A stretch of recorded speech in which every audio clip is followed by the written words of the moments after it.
আসছে। এরপরেও আমরা এসেছি আপনার প্রথম পর্যন্ত চলছে ধারণ করে সবার কথা শুনতেছে। আগামী 21শে মে উপজেলা পরিষদের নির্বাচনকে সামনে রেখে উপজেলার অন্তর্গত শিলকালী ইউনিয়নের ঐতিহ্যবাহী দারাবনিয়া স্টেশনের এনআরএস সরকার সমর্থনে আজকের এই পৌরসভা পরিষদের সভাপতি উপস্থিত থেকে আপনাদের সম্বন্ধে যথাক্রমে বক্তব্য রেখেছেন। যিনি আপনাদের সম্বন্ধে খুব বিশাল বক্তব্য রেখেছেন, আপনাদের প্রিয়, অনেকেরই প্রিয়, এই এলাকার চেয়ারম্যান না হলেও মংডমার মানুষ যাকে বারবার ভোট দিয়ে নির্বাচিত করেন, মজলুম জননেতা জনাব চৌধুরী এখানে বক্তব্য রেখেছেন। তার সাথে আমি এই যুগেও বেশি এই পেপুয়ার প্রত্যন্ত অঞ্চলে বাংলাদেশ আওয়ামী লীগকে সুসংগঠিত করার জন্য কাজ করেছি। উনি সভাপতি ছিলেন, আমি সাধারণ সম্পাদক ছিলাম 2007 থেকে 2015 সাল পর্যন্ত। উল্লান্ডিয়ার সাবেক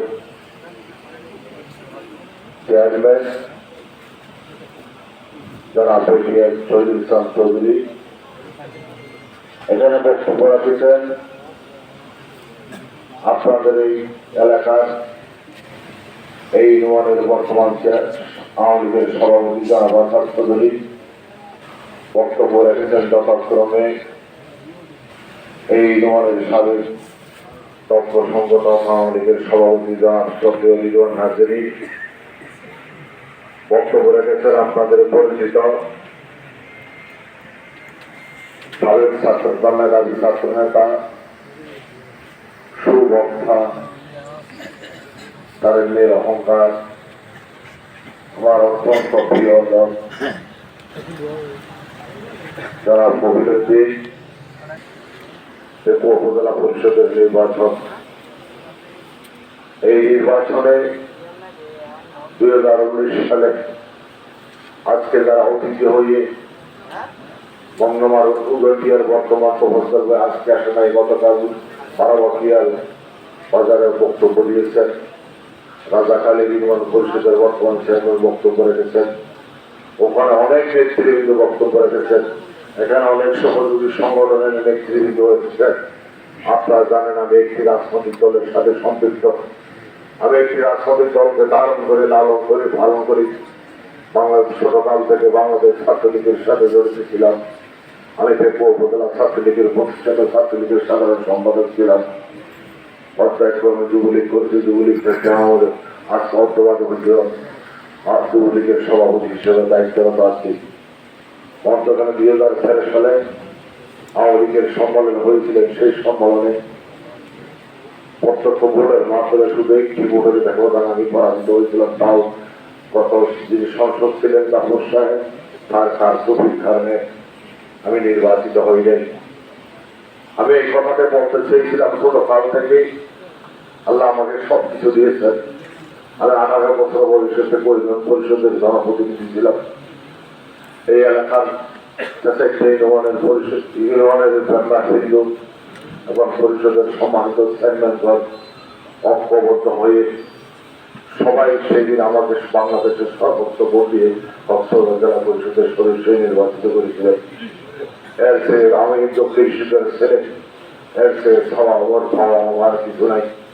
আমি আমার পরিবারের পক্ষ থেকে আমি সারা জীবন এই পেপুয়াবাসীর কাছে, পেপুয়ার মানুষের কাছে ঋণী হয়ে কাজ করে নিয়ে আসছি। আমার মৃত্যুর সময় যদি বেঁচে থাকি, আমার 2টি সন্তান, একটি মেয়ে, আমার মেয়েটা বিয়ে হয়ে গেছে। আমার মেয়ের দামাত আমার সাথে আজকে এখানে এসেছে। আমার এই ছোট্ট ছেলেটা আছে। আমি তাদেরকেও বলে যাবো পেপুয়াবাসীর মেয়ের কথা না বলার জন্য।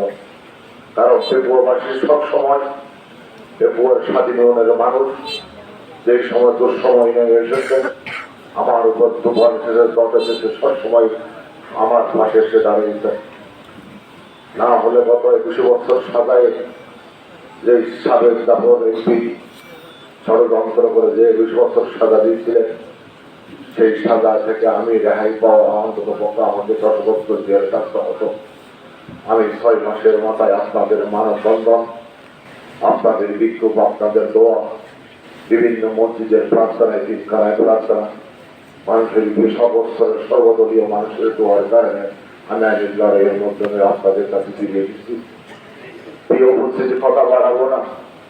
2019 সালে আপনারা সেদিন সমস্ত বাধা অতিক্রম করে আপনারা সেদিন সমস্ত আজকের যারা চেয়ারম্যান বৃন্দগণ আছেন, রাজনৈতিক নেতৃত্ব বশির ভাই বলেছেন যে রাজনৈতিক বড় বড় নেতৃত্ব আছেন, কেউ আমার পক্ষে ছিল না। আজকে যিনি বঙ্গমার চেয়ারম্যান, উনি 2 দুবার নির্বাচিত চেয়ারম্যান। গতবার সে আমার পক্ষ ছিল, সেও স্বাভাবিক ছিল। সমস্ত তৃণমূল পর্যায়ের মানুষ, সাধারণ মানুষ, সর্বদলীয় মানুষ আমার পক্ষ হয়ে সমস্ত শক্তির বিরুদ্ধে লড়াই করে, সংগ্রাম করে, রাজনৈতিক প্রতিকূলতা অবস্থার বিরুদ্ধে অবস্থান নিয়ে এই এলাকার মানুষ আমার উপর বিশ্বাস করে আমাকে ভোট দিয়ে নির্বাচিত করেছিলেন। আপনাদের বিশ্বাস ছিল, আপনাদের আস্থা ছিল, যারা ভোট করেছেন তার মধ্যে সবারই গ্রহণযোগ্যতা ছিল। তার মধ্যে আমি মনে করি তাদের গ্রহণযোগ্যতা আমার কম।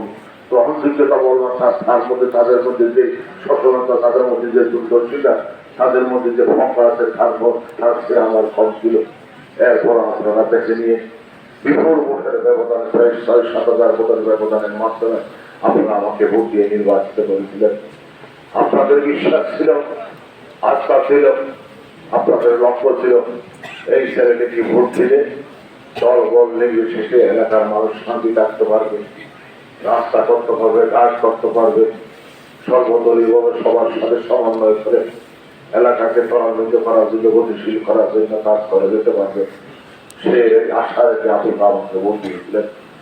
বাইক নির্মাণ পরিহাস আমি নির্বাচিত হওয়ার পরে যখন শপথ নিলাম, শপথের নেওয়ার 6 দিনের মাথায় আমরা ভাইকে সাবেক এমপি জাফর সাহেব ভাইকে রেড দিয়ে গ্রেপ্তার করে নিয়ে গেলেন। আপনাদের আন্দোলন সংগ্রামের কারণের মধ্য দিয়ে আমি 13 দিনের মাথায় আমার দাবি হলেও তাৎক্ষণিকভাবে সে আবার আইনের প্রক্রিয়ার মাধ্যমে 20 বছর আমার উপর সাজা ছাপিয়ে দিলেন। যখন সাজা ছাপিয়ে দিলেন, আইনের লড়াইয়ের মাধ্যমে আমি 6 মাস পর জেল থেকে বেরোতে আসি। আমার চেয়ারম্যানশিপ সরকার, আমি চেয়ারম্যানশিপের জন্য আইনের মহামান্য হাইকোর্ট সুপ্রিম কোর্টের কাছে দ্বারস্থ হই। সেখানে আইনের লড়াইয়ের মাধ্যমে আপনাদের চেয়ারম্যানশিপ, আপনারা যে আস্থা বিশ্বাস রেখে দিয়েছিলেন, সেই চেয়ারম্যানশিপ আমি ফিরিয়ে পেয়েছি। ফিরে পাওয়ার পরে প্রতিনিধিত্ব অবস্থার মধ্যে সেই জাফর সাহেব একের পর এক মামলা, এরপরে আবারও মামলায় জেলে গেলাম। এরপরে কিছুদিন পর আবার কাজ করলাম, আবার জেলে গেলাম। এভাবে আমার জেলে পরের ভারান্ডায় জেলে হাজিরা দিতে দিতে আমার গত 5টি বছর চলে গেছে। আপনারা জানেন, আমি চেয়েছিলাম, আমি নির্বাচিত হওয়ার পর একটি স্বপ্ন দেখেছিলাম। আমার একটি স্বপ্ন ছিল আমি একটি রাজনৈতিক দলের সম্পৃক্ত, সেটা আপনারা জানেন, আমি বলেছি। আমার কিন্তু স্বপ্ন ছিল, আমার কাছে যখন আওয়ামী লীগের ভাইয়েরা গেছে, আমি তাদেরকে সম্মান দেওয়ার চেষ্টা করি। আমার কাছে যখন জাতীয় পার্টির ভাইয়েরা গেছে, আমি তাদেরকে সম্মান দেওয়ার চেষ্টা করি। আমার কাছে যখন বিএনপির ভাইয়েরা গেছে, আমি তাদেরকে সম্মান দেওয়ার চেষ্টা করেছি। আমার কাছে যখন অঞ্চলের আলম সমাজ, সর্বস্তরের মানুষ, ব্যবসায়ী ভাইয়েরা গেছে, তাদেরকে সম্মান দেওয়ার চেষ্টা করেছি। তবে এই কথাটা বলতে চাই যে এই কতটুকু যে উন্নয়ন আপনাদের বিশ্বাস ছিল, আস্থা ছিল, সেটুকু উন্নয়ন আমি করতে পারছি বলে মনে করি না। কারণ বারবার বক্তারা নেতৃবৃন্দ বক্তব্য বলেছেন, কারণ এই বিষয় আমার বিরুদ্ধে ছিল। সে তার ষড়যন্ত্রের কারণে আমার বিভিন্ন উন্নয়নে বাধাগ্রস্ত হয়েছে। এরপরে আমি থেমে থাকি নাই, বিভিন্ন